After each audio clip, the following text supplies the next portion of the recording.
सही ही कहा गया है कि अच्छे और बुरे की पहचान बुरे वक्त में ही होती है।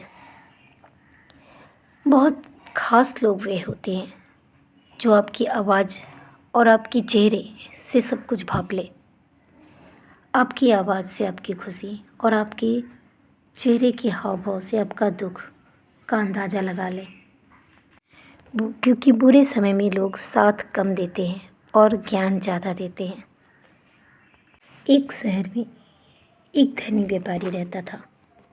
उसकी सोने की दुकान थी। एक समय की बात है, अच्छा खासा चलता था शहर में, और उसी में जौहरी सारा परिवार भी रहता था, जो कि बहुत ही स्वभाव से बड़ा ही सुशील और बहुत सभ्य स्वभाव का था इंसान था। और सबसे दोस्ती उसकी भी अच्छी थी, सभी अच्छे मित्र थे, सभी उससे सबके साथ उसका व्यवहार भी बहुत और इंसान बहुत अच्छा था। समय के साथ सभी पूरा परिवार खुशहाल रहता था, लेकिन कहते हैं ना, समय हमेशा एक सा नहीं होता है। समय गुजरते और समय ऐसा आया कि वो ज्वेलरी जो रहता है, मौत हो गई अचानक। सोने की दुकान का मालिक वो बीमार पड़ता है और मौत होने के बाद बहुत ज़्यादा उसका घर मानो बिखर सा बीमारी ऐसी हो जाती है जैसे तैसे उसकी और प्राण छूट जाते हैं, उसका पूरा कुछ। अब ऐसे समय में सबसे मुश्किल होती है, बस के संभालते वो थक चुकी थी।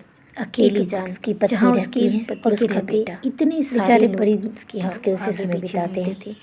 वहीं उसके जाने के बाद कोई से पूछने की कमी नहीं थी। धीरे-धीरे साल परिवार था ही होते गया तो, और जैसे तैसे गुजारा चलने लगा। उसके सारे लेकिन रखी हुई संपत्ति का क्या भरोसा, क्योंकि कितने दिनों तक चलेगा।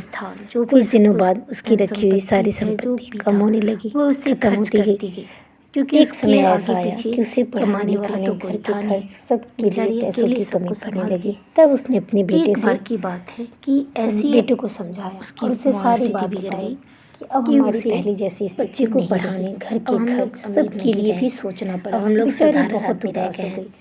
सोचते सोचते इसके मन में ये मेरी सोने क्यों ना पति द्वारा रखे गए लेके जाओ, और पिताजी के जो दोस्त हैं सुनार वाले दुकान के, उनके पास ले जाके बोलना इसे गिरवी रखने, ताकि कुछ पैसे मिलेंगे तो तुम लोगों की पढ़ाई हो जाएगी। जब पढ़ाई अच्छी से हो जाएगी तो फिर सारे गहने फिर से निकाल लेंगे।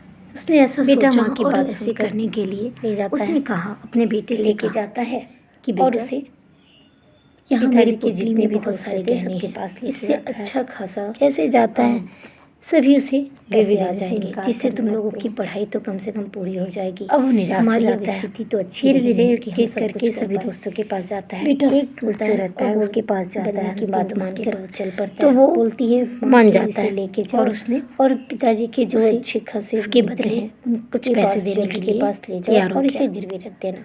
बेटा लेके निकल जो ले गया था बच्चा, वो ले जाता है बहुत सारे उनके दोस्तों और उसे चेक करता है कि सोने कितने हैं, लेकिन उसे कहीं भी पैसे देने हैं नहीं मिलती। लेकिन तुरंत अंदर से वापस लौट के एक वो सोने की जो पोटली रहती है वो बच्चे को देकर है, उसके पिता के दोस्त जो कि तुम जाओ इसे माँ को दे देना। अभी सोने की समझते हैं और उसे अच्छी दोस्ती जब बढ़ जाएगी, अच्छा उस बच्चे का मान पैसा जब हो जाएगा तब देंगे। ठीक है, अभी लेकिन थोड़ी देर बाद तुम्हें पैसे की कमी है ना, तो तुम आओ स्कूल के बाद यहाँ आकर काम तो उसने कहा बदले में खासा तुम्हें पैसे मिलेगा, तो फिर मैं तुम्हें जब अच्छा भाव उठेगा तो फिर तुम करो इसे बेचने के लिए लाना, बदले में तुम पैसे। बेटा जाकर अपनी माँ को बताता है, तुम्हारा गुजारा होगा।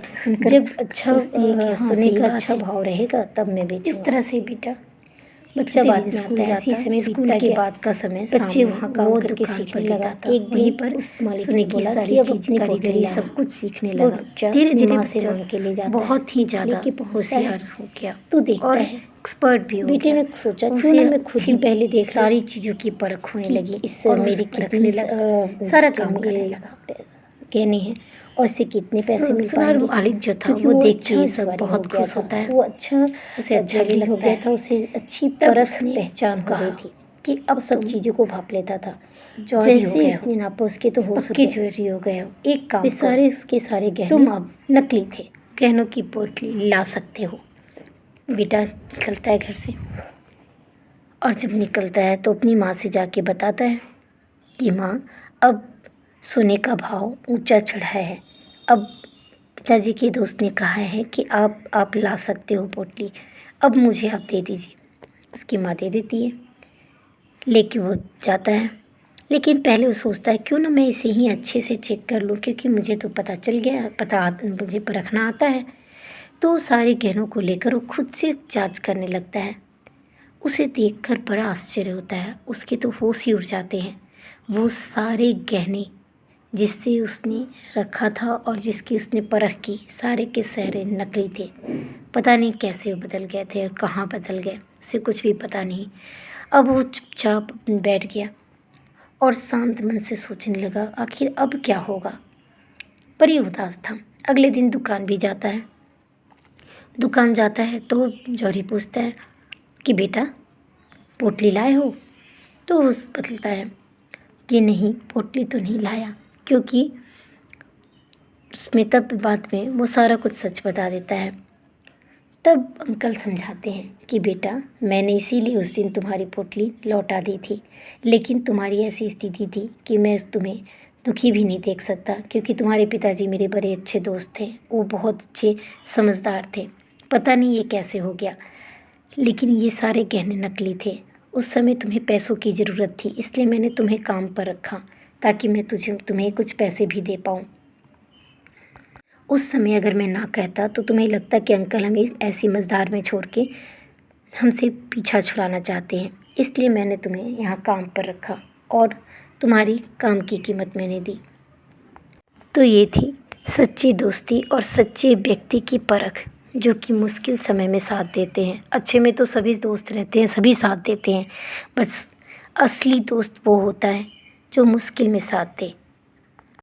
मेरे अच्छे वक्त ने दुनिया को बताया कि मैं कैसा हूँ, और मेरे बुरे वक्त ने मुझे बताया कि दुनिया कैसी है। उम्मीद करती हूँ ये कहानी आपको अच्छी लगी होगी।